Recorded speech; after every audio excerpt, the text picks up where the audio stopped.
I think what's kind of brilliant with this whole mermaid situation, relieving the tension in a very comedic way with innuendos out the wazoo, is when you look at the overall structure of what we've seen up until this point of this season of DanMachi. It's been pretty heavy, all things considered. They're setting up a lot of potential deaths.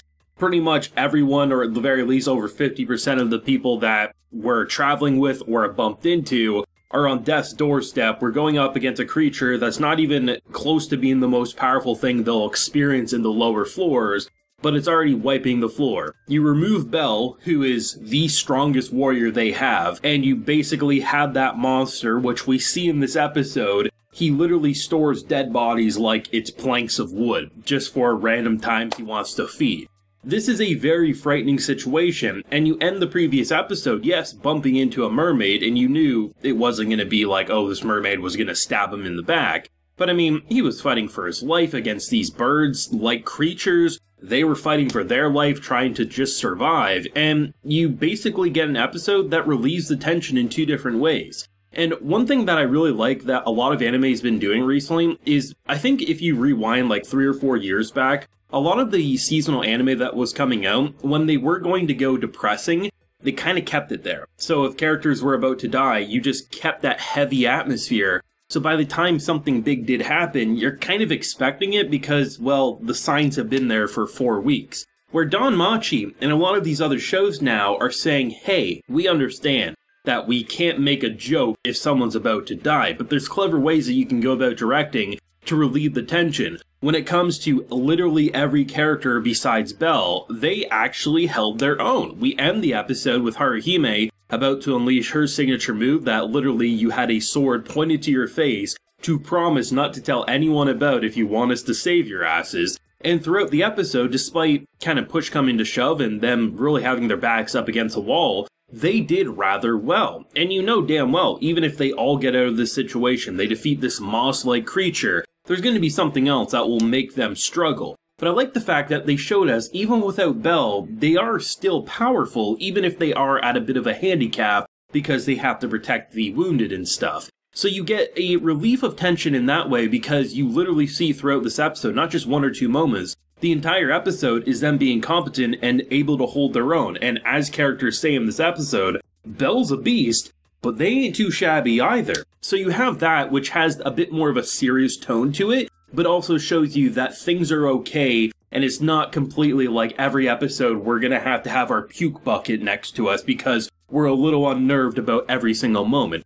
Yes, the caution and worry's there, and we know characters can die, but I like the fact that we still have to be reminded and have to be shown that they can still fight even if they are at a disadvantage, and they did a great job with having crabs and fly-like monsters swarm them every which way, and they literally held their own. But the thing that I think a lot of people are gonna basically point out is the mermaid kind of sexual innuendos, but also just the bit of friendship relief that I think someone like Belle desperately needed. This dude's been through the ringer and then some, and he bumps into, you know, because if you look at the last season, his big arc was with like the Xenos and everything and how he wants these intelligent monsters to be able to coexist. So to be able to bump into one, and that one being a mermaid, yes, they have like a lot of obvious flustered emotions because who the hell wouldn't be blushing if they bumped into a mermaid? And yes, the titties are kind of just exposed and only covered up slightly with some strands of hair. Hell, they have fun with that and literally have her go put on a bra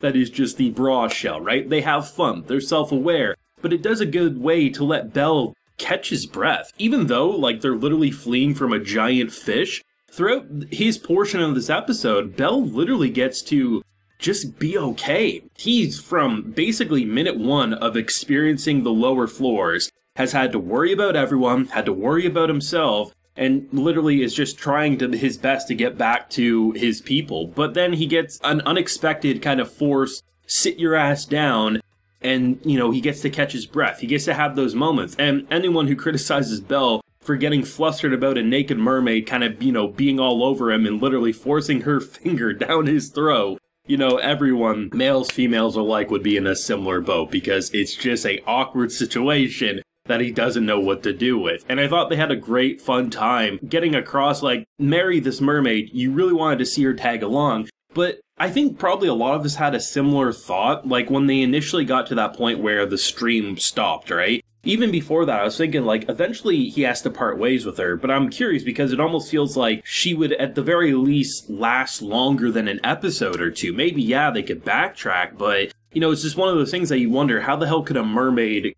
carry on? And then you see, well, Belle just grabs her ass and just runs for the hills, and that was kind of unexpectedly hilarious. And that's what I like about this episode, is that it doesn't remove any of the stakes, or it doesn't remove any of the tension that came before, or what will come after.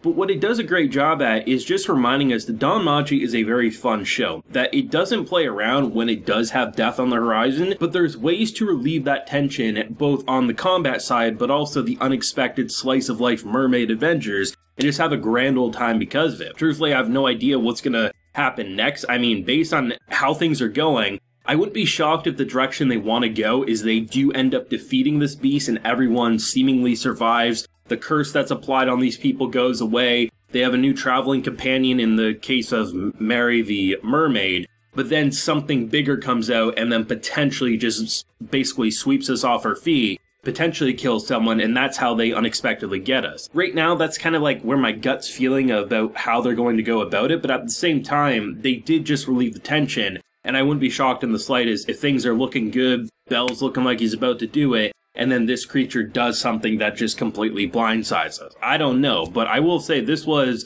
without a doubt, a very fun episode of DanMachi. Some fun combat. I like seeing characters other than Belle hold their own because we do know they're powerful. It's just in the predicament they're in, you think they're not going to be able to do much, and only Belle could save the day, and as we saw, you know, they were doing a good job both running but also defending all at the same time and using everyone's different skill sets to boost, as Belle got the unexpected vacation he needed in the middle of needing to rush back to save his friends and family there. Truthfully, with the rate this season of DanMachi is going, I wouldn't be shocked in the slightest if this season surpasses Season 3 for me, and Season 3 was just such a quality season if you ask me, and based on the dungeon crawling, the kind of progression with the intelligent monster storyline in a way I wasn't quite expecting, with the case of like getting some familiar names dropped and just the fact that Mary just kind of introduced herself so seamlessly, but now I never want to see her removed from the cast. It's going to be fun to see what happens, and I think the flustered Belle to the badass moments with all the different characters made for a very enjoyable episode overall. But of course, I'll pass the torch over to you. What did you think of this episode? And kind of like the unexpected breather that I don't think many of us were maybe expecting, or at least not expecting as much of. Because yeah, when you see a mermaid cliffhanger, you expect it's not going to be all death, but I don't think many of us were probably expecting it to be as comfy of an episode in the middle of such a kind of scary situation. So let me know what you thought down below. What do you hope to see maybe in the future of this arc? Leave a like if you enjoyed, and subscribe if you're new around here. Until next time, everyone, please take care and have a good one.